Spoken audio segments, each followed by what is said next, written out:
This is the Truth Network.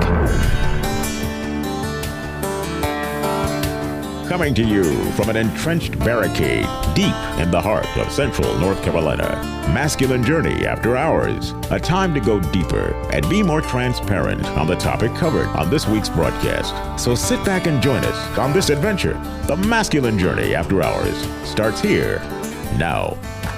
Welcome to Masculine Journey After Hours. We are in the middle of what is a really good topic. I mean, that may surprise you. I think we have good topics every week. I mean, that shouldn't surprise you because I say that every week. But we are in the middle of a good topic. And, Jim, this is your topic. Do you want to tell us a little bit about it? I figured that'd be a downgrade from the really good topics that you usually Well, have. I like the very unique topics when we have those. I've never heard one of those. I will accept fairly unique. Yeah. Because, you're almost unique, but there are two or three others like you. Yeah. But there aren't. You're unique. If you're more unique than most, does that make you very unique? That makes you, what was it? I don't know. Remember. Yeah. All right. So back to the topic at hand. What was the topic? Yeah, exactly. Oh, yeah. It was, we're talking about what we give up to follow Jesus. Mm-hmm. And that is something that was inspired by the movie that I'm stalling to remember the name of. The Forge. I would have thought you would have said the Bible, but yeah, that's just me. Well, that's the one thing, but nobody can see that except for our one viewer on the we may be up to 2 or 3. up to 2 or 3 now. But it is something that just struck me in that movie as a main theme, and then I got to thinking about what I gave up, and it was primarily what I thought was control, which is really an illusion. God's got control whether we think we do or not, though we sometimes can really screw things up by grabbing that control, and he'll let us have it for a bit. That reminds me of some clips that we don't have, so I'll let you go on to someone that does have one now. Well, Andy, you actually have the first clip in the After Hours, so you want to tell us a little bit about it? Well, to Jim's point, I think everything gets back to control. It's a matter of surrender, and I think a lot of this stuff that we're talking about is some of these things, like Robbie was talking about, sleep, it's kind of required, but it's something that you can give up to gain God. Plenty of stuff in the or examples in the Bible of that, but you think about a lot of these things that we're talking about, what we give up are idols, and that's kind of what I had in varieties, and some of them were obvious, but some of them weren't. But in this clip, it's from the Pilgrim's Progress, and it's Christian's journey through life, and he's gotten to Vanity Fair, which is a place where you have a lot of pleasures, and these people can't believe that you can't find pleasure in these things, and he's not really tempted by this. And I guess it's been a while since I don't even know if I've read all the way through it, but basically these things aren't attractive to him, and it's not necessarily him giving them up, but us rejecting them on down the road is another form of giving them up, because they don't have their hold on you any longer. He's experienced that freedom, and you'll hear that. Let's go ahead and play this clip, though. He's come to, it's like a carnival, and they're offering all these things, and I think a couple of the things they mention are envy and gain glory, and it's just like these things that, again, they are not appealing to him, and you'll hear that in the clip. Welcome to Vanity Fair! The town hosts a fair that never ends, and in it you will encounter everything that tempts a human heart. You must go. Come now, strangers! Try our spirits! But be warned, do not be overly confident, and heed to this warning. Settle it in your heart what you will do before you enter the town. For many have fallen who walked in with one eye on eternity, and the other on the present. What we wish to obtain, you do not sell here. That, sir, is impossible. Did you hear what he said? What is going on here? What is the meaning of this disruption? These strange strangers insist that what they need is not available here. And as a result, they have disrupted our fair. Well then, what What is the meaning of this? What is this interruption to our fare? What? These strange strangers. What did they do? Nothing. Nothing. Nothing? Exactly. They won't take part in anything. They won't buy anything. They are doing nothing. Well, by doing nothing, you have interrupted our fare. There's only one thing to do. Call the jury. Jury! All present. Right. Do we have the witnesses? Envy and Gain Glory. Do you know these prisoners? Yes. And what do you hold against them? They said that what they wanted we did not have. And what could that possibly be? Peace, joy, love. So that's what you feel like you get. There was several other things that listed in there that you actually receive when you give these things up. And for me, I mean, it's something as simple as the love of sports, to where I let that dominate my life. Playing fantasy football, I'd spend the whole day. Again, some of these things are not good there's nothing wrong with them on their own. But if they dominate your life and that's what you consume, I mean, there's just much more to life. And God's constantly, it can be food. Food can be an idol, a variety of things. I mean, we've talked about anger. That was one for me. And what's cool about these things is when God asks you to give them up, or you see the need to give them up and you do, they lose their hold on you. And then the next thing that comes up and says, well, shoot, I've got some more to surrender. You've got some victories in surrendering some stuff. So just some of the things that I have given up, though. I mean, I struggle with porn for a big part of my life off and on. And those are things that took peace. That took the ability to walk out who I was as a man of God. And now that I've given it up, I've been positioned to live out this life in a way that I bring strength to situations and not weakness or fear or, just a feeling of not being able to be fulfilled in God himself. And so, when you're talking about giving these things up, I used to love this quote. I was big in the missions, and there was a man, Jim Elliott, who was a missionary to the Indians in Ecuador. And he said, this quote kind of drove his life. He was all in. I mean, he was every bit in. And he said, he is no fool who gives what he cannot keep to gain what he cannot lose. And that's what we're talking about here, I think, is whenever you give something up, you're going to receive something back from God tenfold. Yeah, as your clip played, obviously I heard it in the pre-show, but as it played this time, the crowd is really just the voice of the world. Yeah. Right? The world doesn't understand when you have to, quote unquote, give something up, because the whole mindset is, I want more, I need more, I should have more, I deserve more, right? Those types of things. And it's foreign, the concept of giving something up. Yeah. And I think it's pretty key that in that Pilgrim's Progress clip that you had, the things that they were striving for, they couldn't find. Yeah. They weren't, like they said, they weren't offering the peace, the love, the hope. There was no market for them. The joy. No. And that was something that hit me I never thought about before, but the Vanity Fair that was, 500 years ago? I mean, that's been around, not that long, but it's Harold, how long ago was it? I should remember.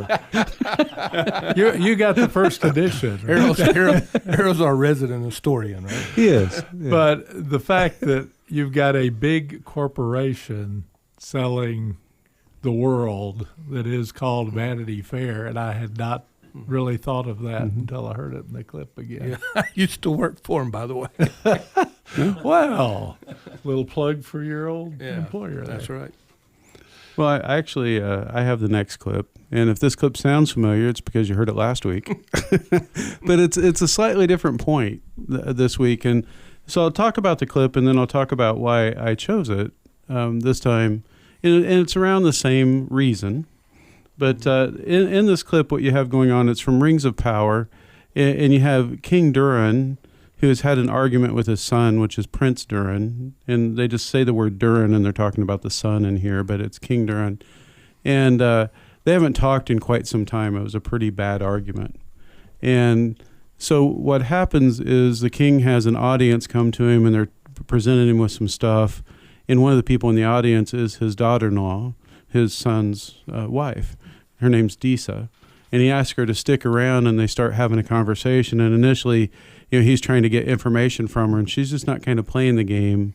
And then she gives him a little bit to think about. And so I want to play this, and then I'll come back and talk about why I chose it again for this week. And so here we go. Well, maybe. Is it the start or is it the end? Oh, it's at the end? Might be. I don't know. No. There we go. Disa, a moment.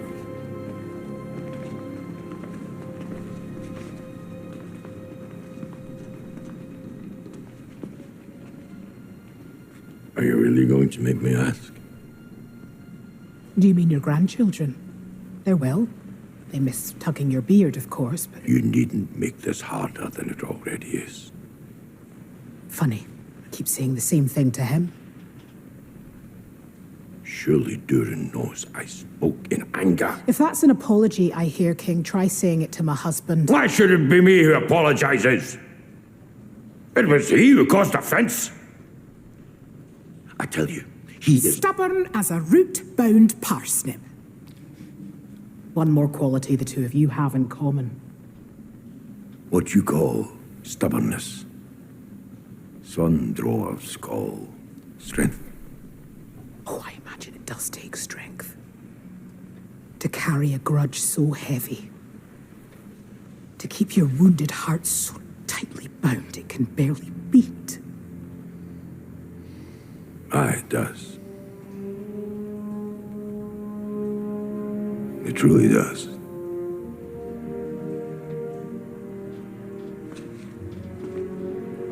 No wonder we can't hear the mountain. Its king is deaf to the sorrow of his own son. Still your axe, Disa! You want to show true strength. Summon your son to you. He'll answer. But leave it to him, and the peaks of Zaraxagil will thaw before this feud of yours will. So, as I talked about last week, one of the things that God really worked on me for a long time, and He doesn't have to work on it much anymore, thankfully, is holding on to things and being stubborn and not giving forgiveness. What God's really helped me to learn is I can have one of two choices. I can stay justified in my feelings in my own mind, right? That I have a justification for being angry. I have a justification for being hurt. Because the things that happened did hurt, right? They were wrong. And I'm justified in feeling that, but I can't be justified and have freedom. And that becomes the choice. Do I want to feel justified, or do I want to have freedom from what's holding me captive? Right? And when you don't let go, just as the king said, and in that clip I really love when he talks about, some people call it strength. And then she really pushes back and says, to keep that wounded heart bound up. And that's really what I was doing in those situations, through betrayal in relationships, whether that be in a man-woman relationship or in friendship relationships. We've all faced betrayal. We've all faced things that's been done wrong to us, right? We've been wronged. But what happens on top of that is if you hold on to that, it just festers, right? And you can forgive somebody and not have to have a relationship with them. Just because you forgive them doesn't mean you have to move back into relationship. God may call you to forgive, but not have a relationship, right? Because that forgiveness is for your heart. Yes, you are releasing that other person, but in the midst, you get released as well. And so it's really been key for me to not hold on. And when Jim first talked about the topic, I misunderstood it. And I thought he meant, what are the things you've given up that you sometimes miss? And that's why I picked this, because sometimes I do miss feeling justified. Mm-hmm. Right, because the other thing, the world will tell you, if you don't stay in that place of justification, that place of feeling right, then you're just walked on. You're just a pushover. You're just a stepping stone. right? Because the world has one little monologue they give you, and Christ has the truth that he's trying to give you. And so which one do you want to listen to? You want to listen to the logic of the world that's going to lead you to more entrapment, more bondage. And his message on forgiveness was radical. Yeah.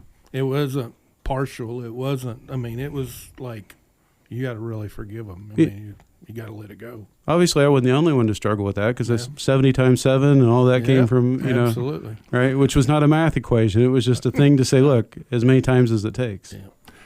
One of the things that really got me in the clip this time, and I'm going to dance close to the flame. I've been burned in before in discussing gender. But she is, and wisdom in Greek, I'm pretty sure it's Sophia, and it's a female noun. And her wisdom in this really does ultimately win over King Doran, because he says, it does take strength to be stubborn. And he's worn out at that point. But she's my favorite character in the series, because she's powerful, but she wields it carefully and for the good of others. And she's trying to mend this rift between father and son, which ultimately does take a major sacrifice to heal, but I won't ruin it. No, it's too good of a wisdom in Hebrew is feminine too. Yeah, I just looked it up. It's Hakma in Bless Hebrew. you. Can you wipe off? It would be wipe even off your worse mic if he over there, said please? Chachma. But yes, Sorry, that's a good response to wisdom. Yeah. You're not sitting right next to him. That's true. That's true. Yeah. Somebody bring Harold a towel. Well, the reason that this is still sometimes a struggle for me, and it doesn't last long, is, life keeps happening to you, right? You still get wronged throughout life, because broken people hurt people, Yeah. right? And that's going to happen, and it's going to be the story of your life. You're going to get let down, and things are going to happen, and God's going to be there for you.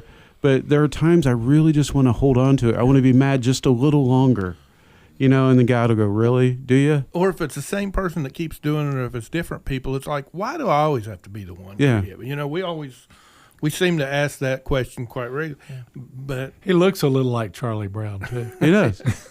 We'll get you the orange shirt instead of me. But, I mean, you do get some of that in that it does seem like it's not fair at times, and it's really not. I mean, there are times when just saying, okay, I know that I'm justified in this, but I can't go there. I just believe the peace that you get and the satisfaction that you're doing the right thing. But there are times, like you said, it's very comfortable to bring those things back. Yeah, I really was right there. God just gave me a memory of a guy back in Indiana that I worked for a company there that got hired in. And I don't know what I did to him or whatever, but he had told some other people, I found out later, he was going to do what it took to get me fired. Wow. Yeah. And he would embellish things and stretch the truth beyond it should be stretched and make all sorts of things. And man, I have a very, very bad temper. When I was younger, it's gotten better. But, my first reaction is to fight back and retaliate. Yeah. And I remember clearly God saying, do not respond. And I felt so frustrated. I felt like, God, why are you asking me to take this? Yep.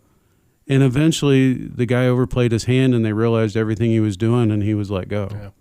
Yeah. But had I pushed back into it, had I done anything with it, it would have given validity, maybe thinking that I was, trying to hide something, and sometimes it's always better to just listen to God. But I'm saying sometimes it is better just to say, okay, God, I'm going to trust and let you run with this, and then I'm just going to follow.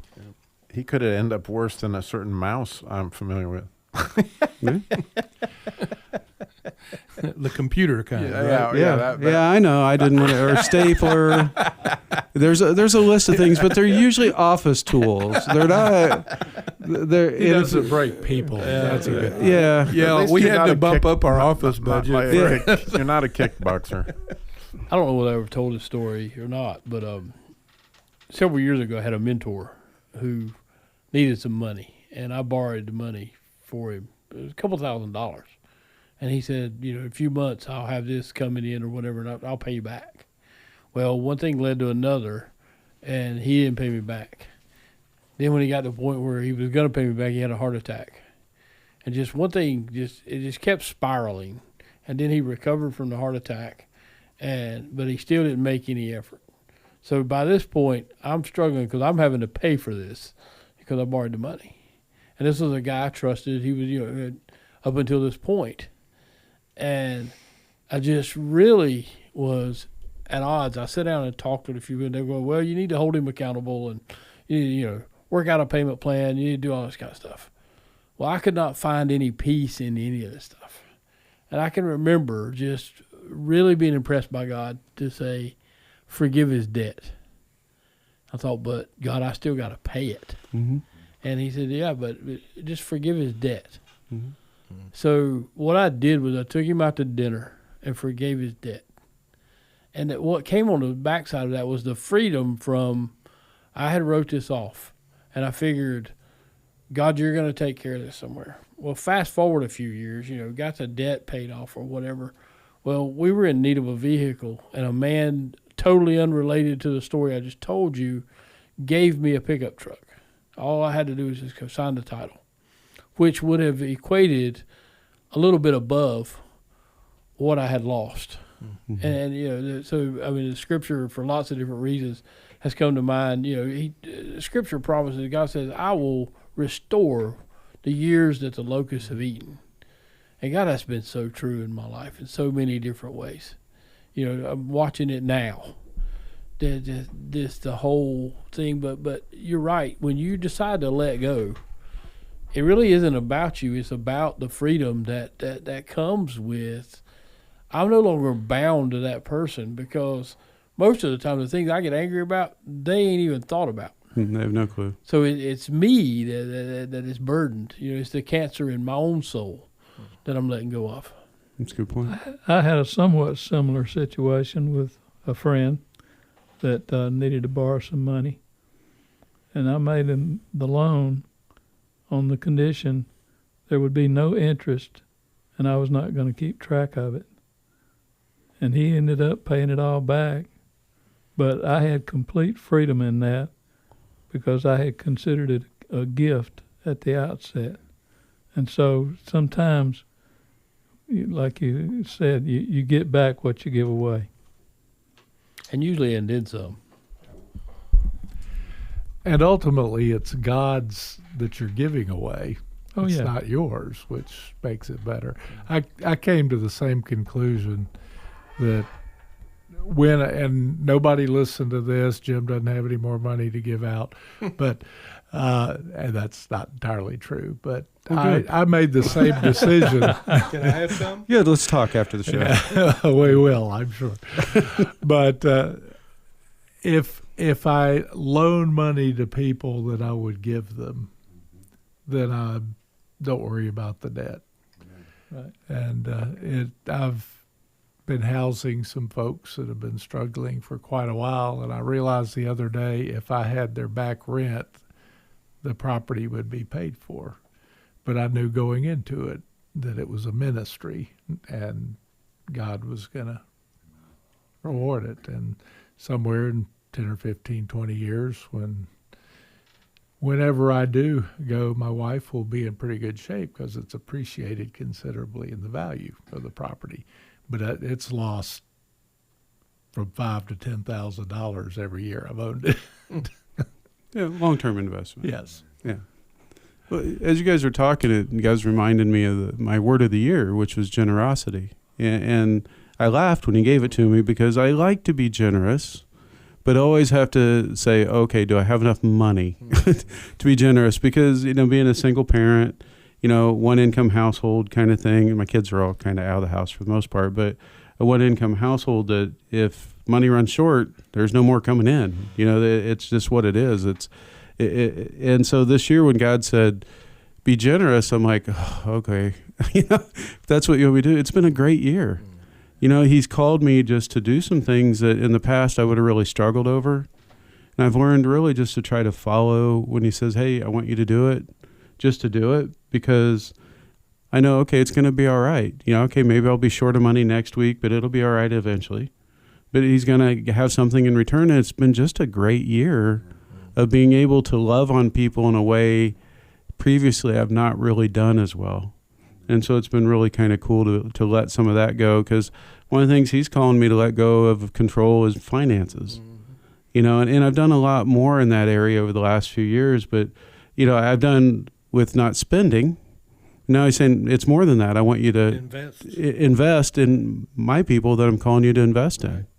And so it's been a really cool transition as he's helped me let go of some things. Andy, you'd said earlier that you do get the strength from previous times, but the challenges get harder. Yeah. He doesn't usually give you your hardest thing to give up first, right?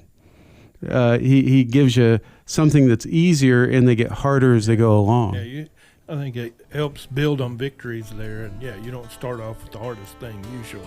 Yeah. Maybe you would sometimes if that's something that's really binding you. But, most of the time you have an opportunity to get victories as you go. Sure, if you have an addiction or Right. something like that, obviously he's going to probably start there. Right. It's a good place to start. But, it's those things that you hold closer to you that are harder to give up, and the more you walk with him, the longer he says, I'm just going to keep chipping away at those, right, until you trust me and let me walk through it with you. Go to masculinejourney.org and register for the upcoming boot camp. We will talk with you next week.